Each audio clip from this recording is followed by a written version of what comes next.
Hey everyone, this is Jennifer. Um, this is my first time doing a video. I don't know if I'm gonna post this or not, but I'll check and see if it's okay or not.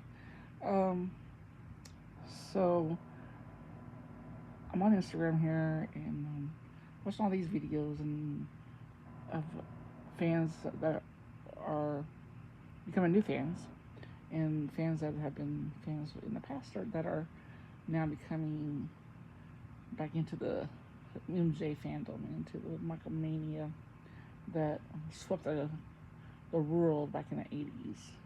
And I was part of that. I was only 9 years old when I became a fan of his.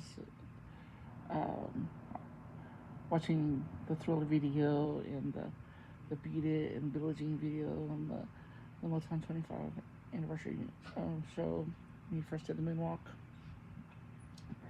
And, you know, Thriller was my first album record that I got for Christmas. I got that one in the Rick Springfield um, record for Christmas.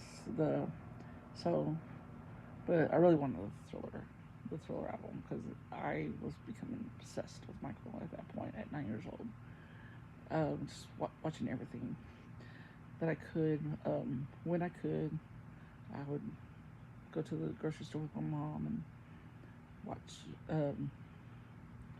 look at the like tabloids and stuff, or just to get some, or the Teen Beat or the Ride On magazine or something that had any kind of information about him, you know. So, and so I've been a fan for over 40 plus years, and it's been rolling. It's been, you know, it has its ups and its downs and its, you know, great moments and sad moments, and um, I, you know, I was invited into Neverland um, 3 times. I went to the first gate multiple times and just hung out with fans and friends that were just hanging out at the first gate where the car shack is. But we were 3 times we were invited inside Neverland, so I did get the pleasure and the blessing to be able to go inside Neverland, to go into the movie theater, to um, ride his go karts, to pet his llamas, and you know, and the deer, and just walk his property, just walk the property, and just, I mean, it was so beautiful. And my dog's over here barking. But I actually had a hummingbird like go right like in my face. It was like flying right in my face like this, and I was so taken back by the pure joy of that, of a hummingbird, this little bitty bird just flying in my face. It was like the most Peter Pan type thing I could imagine. I mean, and I'm totally not lying. It was surreal. Neverland was surreal. Neverland was so beautiful, so majestic, and just like heaven on earth. I mean, it was just all your worries just went away when you were at Neverland. You know, um, my first time I went there was through a fan club, and then we were having a birthday party for him on his birthday, and we were going to have it somewhere at a restaurant, and the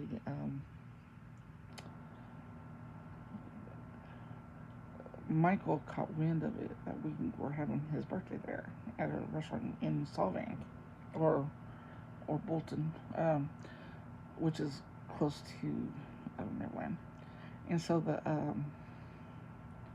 he invited us over to have his birthday party at Neverland, and so we all got to go. And sorry, my dogs are barking. But we got to go and inside, and that was the first time. And they fed us lunch, so we got to go to the movie theater. Um, just, you know, um, I got to go into the snake house where his boa constrictors were. I got to go, like I said, pet the llamas, pet the deer. The llamas were crazy. um, but, um, but yeah, I mean, just walking the property, it was amazing. There's my dog. um, Prada, say hi. Prada, say hi. Okay, but and then the other couple times was one was after the January preliminary hearing in 2014. After court, Michael invited all the fans to go inside Everland. So that was the one other time, and then another time. That might have been the third time. The second time was when we. I think it was 2000. Yeah, it was 2003. It was August 2003. We There was fans there. It was we had the Euro fans. There were some Euro fans there. Then there was American fans there. And my group of friends, we had this red Corvette that my friend Cherise had ridden it. And so it was like parked by the branch fence by the gar shack, and so we were just like jamming out to Michael's music and everything. People were dancing, and some of us were like sitting on the ranch fence, just having a good time. And then at one point there was a golf cart that came, riding up from, like, I guess from the house.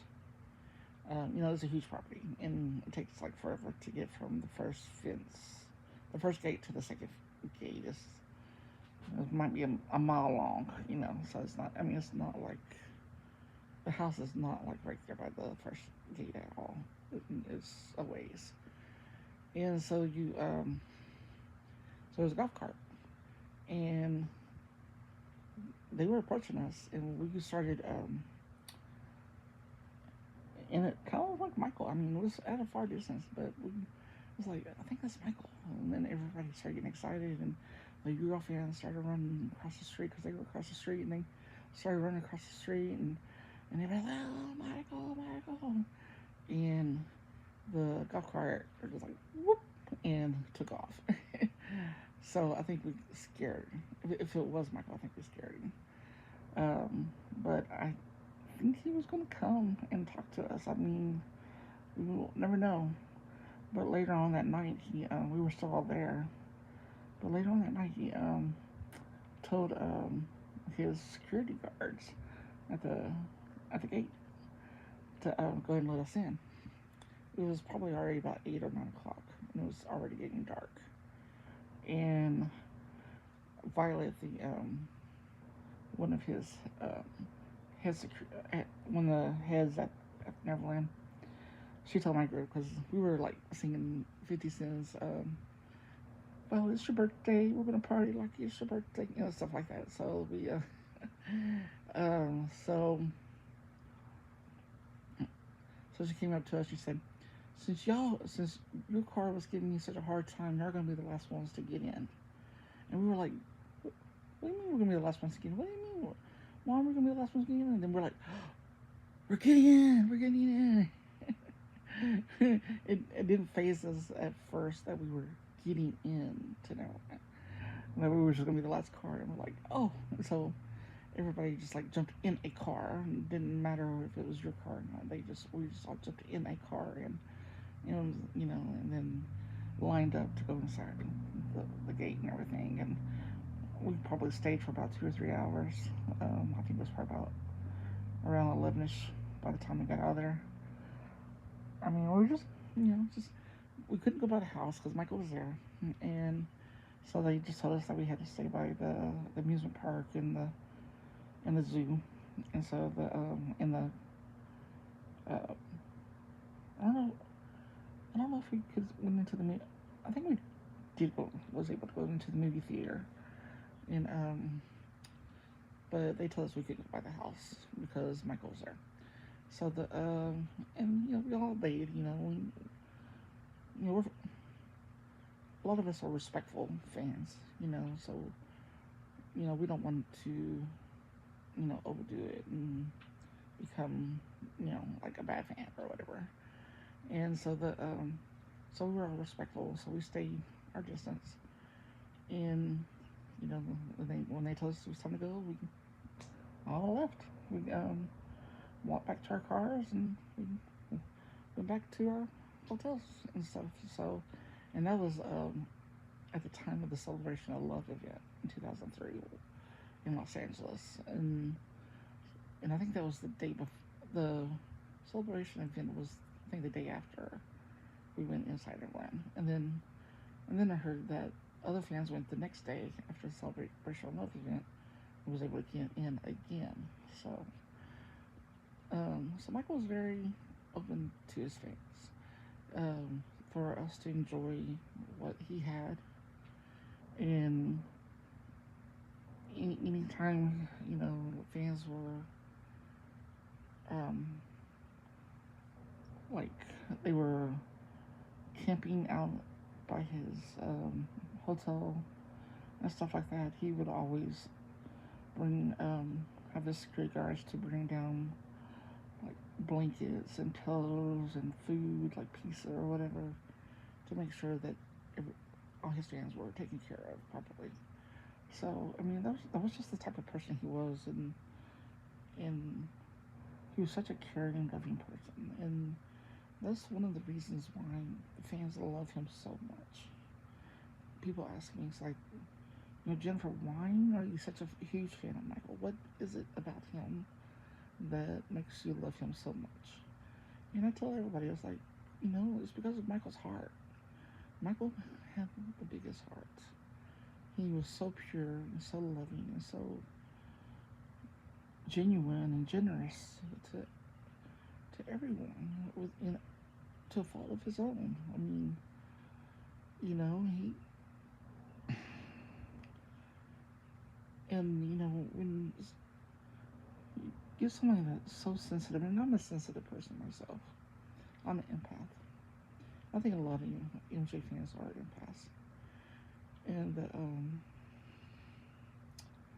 so one of the we want to be protectors of him because even though he was strong, but he was also very vulnerable to this world, and a lot of people will say, you know, this world didn't deserve him, and I don't think we did.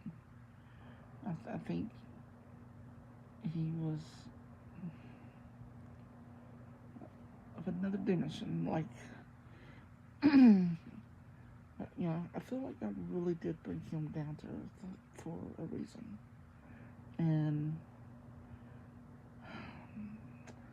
even the allegations, I think everything served its purpose with him getting vitiligo, with the lupus, with his hair burning, everything.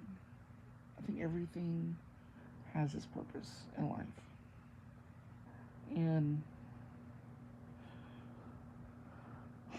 I mean, I hate that he had to go through all that, and people teased him and treated him like shit, and treated him like all like an ATM, like a bank.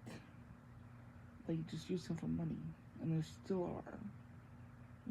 People that are supposed to have loved him, and he treated like family, and they just crap all over his name, and it just irks me that they do that. And if I continue talking, if I make videos on Instagram, I may start talking about the Cassios, because I did know the Cassios and I did know James Port.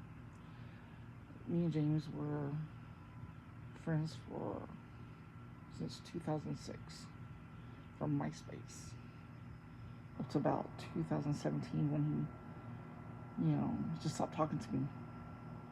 And I was like, what's going on? Why, like, why is he not responding back to my text or anything? And I mean, because we were friends, we were really good friends. We were like text buddies. We talked on the phone every once in a while. But I mean, he invited me to his wedding, and he showed me his videos of the wedding, and he was chatting with me during his wedding, the wedding ceremonies. I mean, he, I was one of the first ones that he texted when he proposed to Marie. I was one of the first that he texted when pictures of his babies when they were born. The I helped James a lot um, throughout those years, and he helped me too. I mean, he was there for me a few times, and I was there for him. We were friends, and he was a Michael fan. He was a huge Michael fan. That's what brought us together as friends. And I got to know Frank a little bit, not as much as I did with James, but me and Frank, we would chat, we would talk. And he actually gave me his phone number one time. I lost it. Yeah, when I changed phones, I didn't have it anymore. But I mean, we would DM each other. We would, I would talk about our families, talk about, my dad and my dad's health problems, and he told me about his dad and how he had cancer and he was now in remission. We talked about our dogs. We both love dogs, and he even gave me sent me a copy of his book. Um, I had told him I hadn't got it yet. I was like